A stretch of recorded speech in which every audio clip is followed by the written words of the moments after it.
प्रधानमंत्री जी आए, मखाना का मस्का लगाया और मक्का लेकर के चले गए।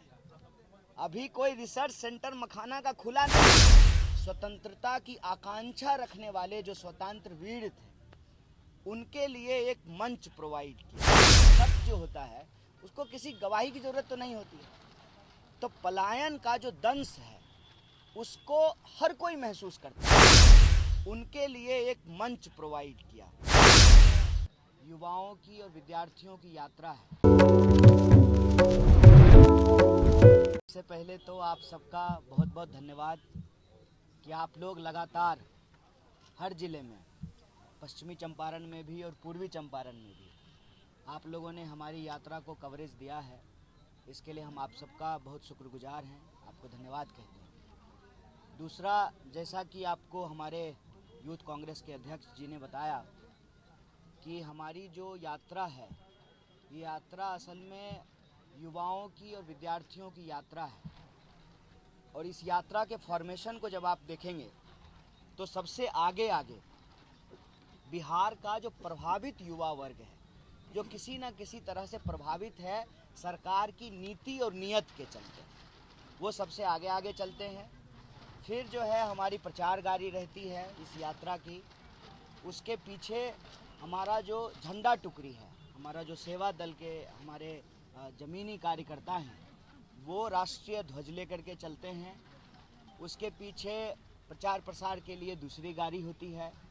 और उसके पीछे एनएसयूआई और यूथ कांग्रेस के हमारे साथी या कांग्रेस पार्टी के या दूसरे किसी पार्टी से जुड़े हुए या किसी संगठन से जुड़े हुए लोग आकर के, पुराने कोई अगर ब्यूरोक्रेट हैं या पुराने जज हैं या अलग अलग फील्ड में अपने सेवा दे चुके जो बुज़ुर्ग हैं, या कोई नौजवान जिसको सरकार से कोई सवाल पूछना है, कोई मुद्दा उठाना है, इस तरह से हम लोग अलग अलग जगह से चलते हुए आज हमारी यात्रा का चौथा दिन है। यह यात्रा भितिहरवा से शुरू हुई 16 तारीख को, 16, 17, 18 और आज 19 तारीख को हम लोग अब पूर्वी चंपारण से निकलने वाले हैं। कल हमारी यात्रा जो है वो सीतामढ़ी में प्रवेश कर जाएगी। उसके बाद जो है शाम को ही प्रवेश कर जाएगी। उसके बाद जो है हम लोग सीतामढ़ी में चलेंगे। 21 तारीख को हमारी यात्रा का एक दिन का ब्रेक है। उसके बाद 22 तारीख को फिर से यात्रा रिज्यूम हो जाएगी और इसी फॉर्मेट में जो है यह यात्रा चलती रहेगी। और इस यात्रा का जो मूल उद्देश्य है वो ये है कि जब हम गांधी जी की धरती पर आए हैं, उनकी कर्मभूमि पर आए हैं, तो हमारे मन में यही संकल्प है कि जैसे गांधी जी ने कांग्रेस पार्टी को भारत के भीतर स्वतंत्रता की आकांक्षा रखने वाले जो स्वतंत्र वीर थे, उनके लिए एक मंच प्रोवाइड किया। कांग्रेस पार्टी वो एक प्लेटफॉर्म बन गई। जो लोग भी आज़ादी चाहते थे वो आज़ादी का तराना गाते हुए उस पार्टी में शामिल हो गए और कांग्रेस पार्टी देश की पार्टी बन गई। वैसे ही हमारा उद्देश्य ये है कि एनएसयूआई यूथ कांग्रेस इस देश के विद्यार्थियों और जवानों के जो सवाल हैं, नौजवानों के जो मुद्दे हैं, उसके लिए संघर्ष का एक मंच बने और हम लोग उनको सहयोग करें। नेतृत्व वो करेंगे, हम उनके पीछे चलेंगे, हम उनके साथ चलेंगे। यही इस यात्रा का उद्देश्य है। सवाल ये है कि विद्यार्थियों और नौजवानों का मुद्दा क्या है। आप अगर प्रेस कॉन्फ्रेंस को देखेंगे 17, 18 और आज जब 19 तारीख को कर रहे हैं, 17 तारीख को प्रेस कॉन्फ्रेंस का मुद्दा था पेंडिंग भर्ती। कल जो प्रेस कॉन्फ्रेंस हुई उसका मुद्दा था कि पेपर लीक, जो नीट का पेपर लीक हुआ है, अभी बीपीएससी के लोग जो है परीक्षा में जो धांधली हुई, जो पेपर लीक हुआ है, उसके खिलाफ आंदोलन कर रहे हैं। तो देश के अंदर, प्रदेश के अंदर विद्यार्थियों और नौजवानों से जुड़ा हुआ जो अलग अलग विषय है, उस पर अलग अलग दिन हम आप पत्रकार साथियों से बात करेंगे। आज हम पलायन पे बात कर रहे हैं और अभी पलायन का दर्द जो है, कहते हैं ना कि प्रत्यक्ष को कभी जो है प्रमाण की जरूरत नहीं है। सरकार अगर झूठा दावा करे तब तो जो है सांप को बेंग की गवाही की जरूरत पड़ेगी, आपकी जरूरत पड़ेगी। हम लोगों को जब सच बोलते हैं और कहते हैं कि ये गांधी की कर्मभूमि है चंपारण, यहीं पे जो है सबसे पहले बुनियादी विद्यालय खुला, कस्तूरबा जी यहाँ पे 2.5 साल रहीं और आज़ादी के आंदोलन का अलख पूरे देश में जगा। तो गांधी एक बात कहते थे कि सत्य जो होता है उसको किसी गवाही की जरूरत तो नहीं होती है। तो पलायन का जो दंश है उसको हर कोई महसूस करता है। ये कोई एक व्यक्ति नहीं है, यह एक हकीकत है बिहार की। और व्यक्ति की तो छोड़ दीजिए, अभी 2 दिन पहले आप लोगों ने एक न्यूज कवर किया होगा, बिहार से सिर्फ व्यक्ति नहीं, अब तो संस्थान भी पलायन कर रहे हैं। प्रधानमंत्री जी आए, मखाना का मस्का लगाया और मक्का लेकर के चले गए। अभी कोई रिसर्च सेंटर मखाना का खुला नहीं है, लेकिन जो मक्का अनुसंधान केंद्र था बेगूसराय में, उसका पलायन हो गया है। तो पलायन इस देश में बिहार के लोगों का एक सबसे बड़ा सवाल है कि प्रश्न, पलायन क्यों होता है? पलायन इसलिए होता है, और सरकार के तमाम दावों के बावजूद सरकार कह रही है कि हम नौकरी दे दिए, हम जो है शिक्षा दे दिए, हमने सड़कें बना दी, हमने जो है कानून व्यवस्था दुरुस्त कर दिया, ये सरकार का दावा है। तो सब कुछ अगर बेहतर हो गया तो लोग अपना घर बार छोड़ करके दूसरी जगह क्यों जा रहे हैं, और वापस घर आने के लिए क्यों जो है मशक्कत कर रहे हैं? अभी होली बीत गया, ईद आने वाला है और लोगों को टिकट नहीं मिलेगा। टिकट नहीं मिलने के चलते लोग अपने घर नहीं आ पाएंगे। तो अगर सब कुछ ठीक ठाक है तो लोग छोड़ करके बाहर क्यों जा रहे हैं? इसका मतलब ये है कि सही शिक्षा नहीं मिलने के चलते, बेहतर इलाज की व्यवस्था नहीं होने के चलते, सामाजिक सुरक्षा की अनुपलब्धता के चलते ही लोग अपना घर बार छोड़ करके बाहर जा रहे हैं। इसीलिए पलायन एक बहुत बड़ा सवाल है। तो हम पलायन के साथ नौकरी के मुद्दे को जोड़ करके इस यात्रा में पलायन रोको नौकरी दो यह कह रहे हैं। और हम आपको बता दें, खास करके हमारे जो प्रखंड के साथी हैं उनको हम शुक्रिया अदा करते हैं। आज जिस तरीके से रोजेदार महिलाओं ने, जिस संख्या में इस यात्रा में वो शामिल हुई, और लगभग 8 किलोमीटर वो पैदल चलीं गांधी चौक से, ये देख के समझ में आता है कि पलायन जो है उनके दिल से जुड़ा हुआ मामला है, उनके दैनिक जीवन से जुड़ा हुआ मामला है। क्योंकि महिलाओं के ही बच्चे पढ़ने के लिए बाहर जाते हैं, माँओं के ही बच्चे, महिलाओं के ही पति बाहर काम करने के लिए जाते हैं। और महिलाएं ही यह सोचती हैं सबसे ज़्यादा कि अगर अपने लिए यहीं पे रोजी रोजगार मिले तो हमारे बच्चे को, हमारे पति को, हमारे परिवार के लोगों को बाहर नहीं जाना पड़ेगा। और यही वजह है कि जिस तरीके से अमूमन राजनीतिक कार्यक्रमों में महिलाएं नहीं शामिल होती हैं। आपको पता है कि बिहार में आज भी जो है राजनीति ज़्यादातर पुरुषों के लिए सुरक्षित जगह है, महिलाओं की हिस्सेदारी कम रहती है। लेकिन आज हमारी रैली में पुरुषों की संख्या से ज़्यादा महिलाओं की संख्या थी। और ये दर्शाता है कि जब आप एक सही उद्देश्य लेकर के चलते हैं तो लोगों का जन समर्थन मिलता है। और आपके माध्यम से चंपारण की, मतलब पश्चिमी चंपारण और पूर्वी चंपारण, दोनों की जनता को बहुत बहुत धन्यवाद कहते हैं कि जो समर्थन और आशीर्वाद आपने दिया है, यह समर्थन और आशीर्वाद आप बनाए रखिए। हम इस मुद्दे को लेकर के अनवरत चलते रहेंगे, लड़ते रहेंगे। ये बिहार के युवाओं की हुंकार है, इस अत्याचार को हम लोग रोक करके रहेंगे। बहुत बहुत धन्यवाद। कन्हैया जी, एक मिनट रुक जाइए, थोड़ा इनसे बात करने दीजिए, फिर आपसे बात करेंगे। एक मिनट प्रेस कॉन्फ्रेंस से बाद में बात करेंगे। आपसे कल बात किए थे ना? हाँ, कल बात करेंगे, अलग अलग दिन अलग अलग मुद्दा। आज पलायन पे बात करेंगे। आज पलायन पे बात है। ऐसी बात ये है कि अभी सामने आ रहा है कि अभी इलेक्शन होगा, नेक्स्ट ईयर इलेक्शन होगा। अभी भी लोग इस यात्रा को इलेक्शन से जोड़ करके देख रहे हैं। तो क्या अगले बार में चुनाव आप अकेले लड़ेंगे अपने दम पे दिल्ली या हरियाणा के मुद्दे पे, या सभी दलों के साथ मिलेंगे? क्योंकि अन्य दलों के लोग आपकी यात्रा में नहीं है। जाको रही भावना जैसी प्रभु मूरत देखें तिन तैसी, जिनके मन में जैसी दुविधा उनके वैसे कयास। हमारे मन में ऐसी ना कोई दुविधा है, न हमारे मन में कोई कयास है। हमारे लिए तो एक ही लक्ष्य है, इस यात्रा के चुनाव से सिर्फ इतना संबंध है कि कल को हर पार्टी, मैं कह रहा हूँ हर पार्टी, मेरी पार्टी भी घोषणा पत्र बनाए तो नौकरी के सवाल को प्रमुखता से जो है अपने घोषणा पत्र में शामिल करें। कल को जब मीडिया का दरबार लगे तो उस टीवी स्टूडियो के बहस में जो है इनका दर्द जो है ना उसको उकेरा जाए, उसके बारे में बात की जाए। जब चुनावी चर्चा हो, धैर्य रखिए, इम्पेशेंट मत होइए। कितना उम्र हुआ है? तो धैर्य रखिए, आपसे ज़्यादा उम्र है मेरा, धैर्य रखिए। जब चर्चा हो तो युवाओं के मुद्दे को केंद्र में रखा जाए। ना अभी चुनाव है, इसीलिए ना गठबंधन की बात है, ना जो है MP MLA मंत्री की बात है।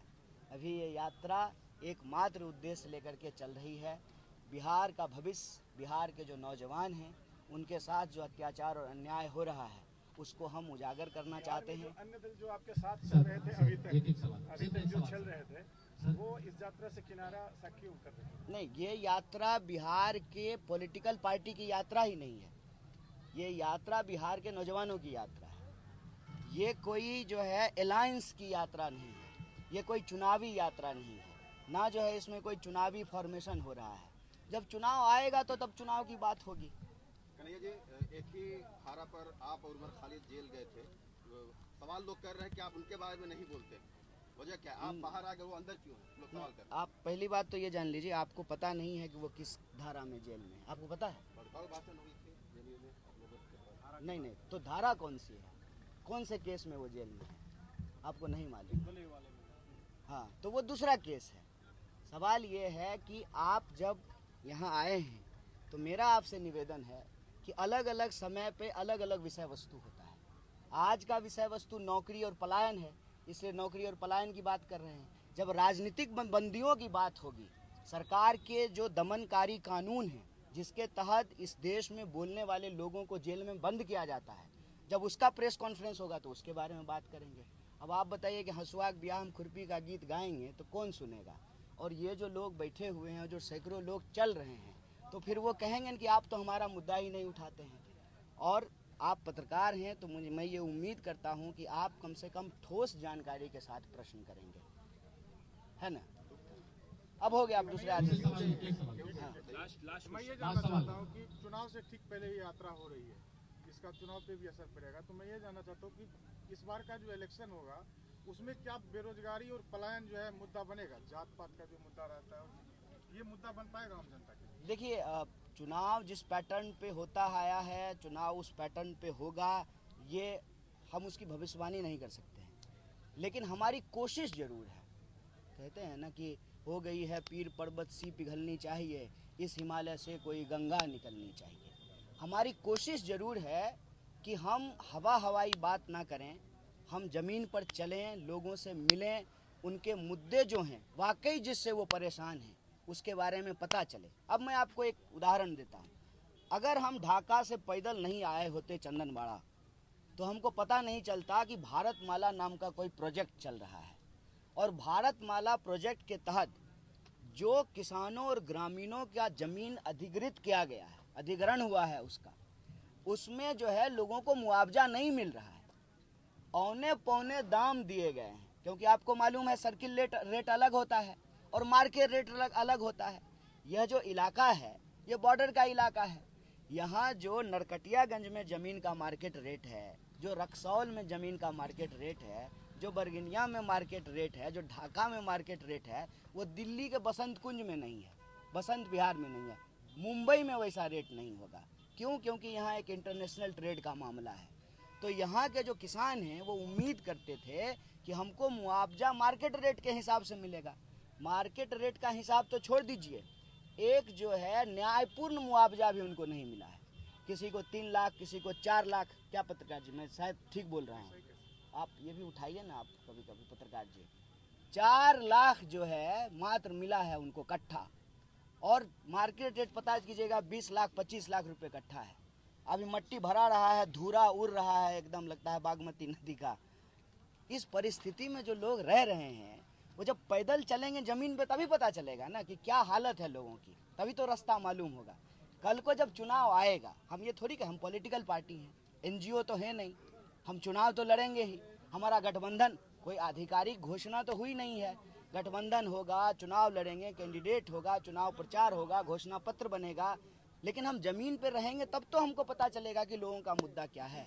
और हमने कहा कि हमारी पार्टी का उद्देश्य यही है कि इस पार्टी ने देश को आज़ादी दिलाई और इस पार्टी को ही इस देश की आज़ादी और संविधान को बचा करके रखना है। तो देश की आज़ादी और संविधान को अगर बचा करके रखना है तो जो प्रभावित वर्ग है ये उसका मंच बनेगा, सिर्फ एमपी एमएलए बने का मंच नहीं बनेगा। संघर्ष का मंच जब तक नहीं बनेगा तब तक एमपी एमएलए बना करके क्या करेंगे? रिजॉर्ट खेलने लगता है लोग चुनाव के बाद। चुनी हुई सरकार खरीद ली जाती है, एमएलए का रेट पूछा जाता है। हॉर्स ट्रेडिंग कहते हैं ना, गधों के व्यापार को हॉर्स ट्रेडिंग कहा जाता है। जो अपना ईमान बेच रहा हो 2-4 करोड़ के लिए, उन गधों के व्यापार को हॉर्स ट्रेडिंग कहते हैं। चुनी हुई सरकार तो खरीद ली जाती है। तो कांग्रेस पार्टी देश की पार्टी कैसे बनी? गांधी जी ने इसको देश का पार्टी कैसे बनाया? गांधी जी भी तो सूट बूट पहने थे, लंदन में पढ़े थे। क्या जरूरी था उनको चंपारण के जो है इस इलाके में? आज का नेता नहीं आएगा इन इलाकों में जहां गांधी जी आज़ादी से पहले आ गए। तो कांग्रेस पार्टी देश की पार्टी बनी देश के लोगों के सवालों पर लड़ करके। संघर्ष का मंच कांग्रेस पार्टी बनेगी।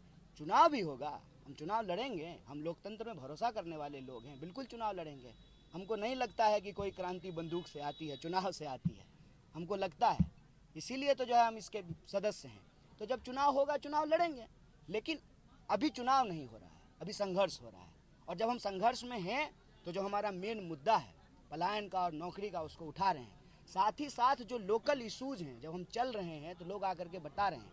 जब हम लोग बेतिया में थे, लोगों ने आकर के बताया कि चनपटिया का जो है ना चीनी मिल बंद पड़ा हुआ है, ये चीनी मिल चालू होना चाहिए। अभी जो है हमारे कई साथियों ने जो कहा कि इस इलाके में बहुत सारा चीनी मिल हुआ करता था। जब से महाराष्ट्र में चीनी मिल खुलना शुरू हुआ, बिहार का चीनी मिल बंद होना शुरू हो गया। पूरा का पूरा इस देश में जो गन्ना का बेल्ट था वो मुजफ्फरनगर से शुरू होता था और मुजफ्फरपुर तक आता था। और ये आपको मालूम है कि ये जो शिवहर जिला बना है, सीतामढ़ी जिला बना है, वो तो मुजफ्फरपुर जिले से ही अलग होकर के बना है। यहाँ लोगों को यह मालूम नहीं है कि मुजफ्फरपुर की अपनी कोई भाषा भी है। लोग भूल गए कि मुजफ्फरपुर की भाषा बज्जिका है। आज आपको कोई बज्जिका बोलता हुआ लोग नहीं मिलेगा। हमारा इतिहास मिटाया जा रहा है, हमारा पहचान मिटाया जा रहा है। और राजनीति में सिर्फ चुनाव, गठबंधन, सीट, मंत्री, अरे होने दीजिए। आबाद रहे लोकतंत्र, जिंदाबाद रहे सरकारें, इसमें कोई दिक्कत नहीं है। लेकिन प्रश्न ये है कि अगर संघर्ष का मंच नहीं होगा, विपक्ष अगर अपना काम नहीं करेगी तो लोकशाही बचेगा? देख लीजिए आज बिहार में क्या अफसरशाही की हालत है, ईमानदारी से बता दीजिए। और अगर ये कहना शुरू कीजिएगा, मैं बड़े दुख के साथ यह बात कह रहा हूँ, पत्रकारों का जीवन सुरक्षित नहीं बचेगा।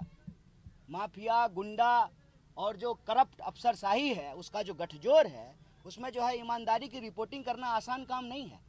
कौन ऐसा डिपार्टमेंट में जो बिना कमीशन का काम हो रहा है, बता दीजिए तो। एक डिपार्टमेंट का नाम बताइए, एक डिपार्टमेंट का नाम बताइए। और अफसरों के घर से जो है 5-5 करोड़ रुपया मिल रहा है। कहाँ से आ रहा है 5 करोड़ रुपया? जनता का लूटा हुआ पैसा है ना। तो लोकशाही को अफसरशाही में बदल दिया गया है। 2-4 अफसर जो है पूरे बिहार को चला रहे हैं। ये सवाल है हमारे सामने। अगर हम बिहार के लोगों के मुद्दा को केंद्र में नहीं लाएंगे तो कल को चुनाव हो करके चला जाएगा, लेकिन जो असली साजिश है वो पता चलेगी क्या? भाजपा चाहती है कि एन केन प्रकारेण बीजेपी का मुख्यमंत्री हो बिहार में।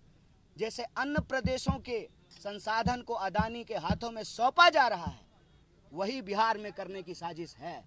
और आप अगर पत्रकार हैं तो शायद आपको ये मालूम भी हो कि यहाँ जो है बेतिया महाराज के जमीन के साथ क्या खेला होने वाला है फूड पार्क के नाम पे। पता लगाइए, रिपोर्ट कीजिए। हम तो आपसे भी आह्वान करते हैं कि आपका भी मंच है। अरे कैमरा माइक रख दीजिएगा, आकर के हमारे साथ चलने लगेगा तो ये आपका भी मंच है। और कैमरा माइक पकड़े हुए हैं तब भी आपका मंच है। निवेदन यही है कि बिहार का युवा बहुत परेशान है। आप रोते बिलखते नौजवानों से जाकर के बात कीजिए। मैं बार बार उनको कहता हूं कि अपने मुंह पे जो है ना, आप मरने की बात मत कीजिए। मरना नहीं है, अपने हक के लिए लड़ना है।